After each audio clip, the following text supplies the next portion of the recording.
Who are you? Where are you from? Where do you live? How financially stable are you? Do you send your kids to private school or public school? Did you know that 1 out of every 4 students will drop out of year 12? 25% of your kids will not finish high school or a vocational equivalent, according to a recent national study by the Mitchell Institute. That's a staggering quarter of our future workforce.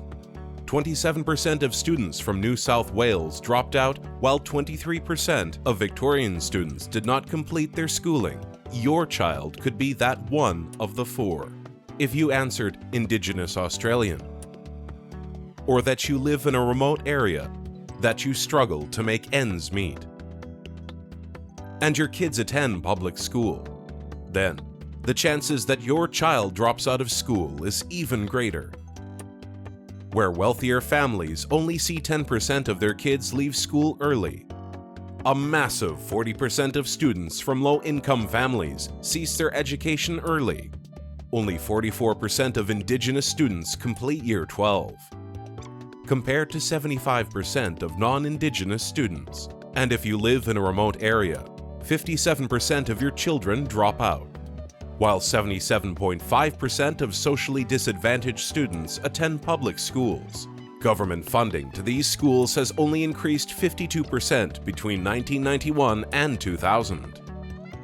While private schools enjoyed a healthy 107% increase in funding during the same period. This begs us to ask, why are taxpayers footing the bill for private school funding?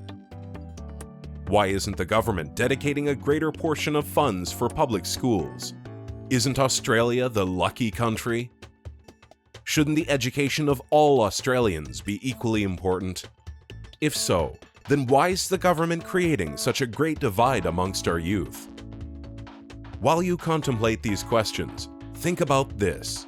Not finishing high school or a vocational equivalent can have some life-changing consequences. It can lead to limited employment opportunities, which is a pathway to financial hardship, alcohol and/or substance abuse, homelessness, and even possibly leading to the justice system.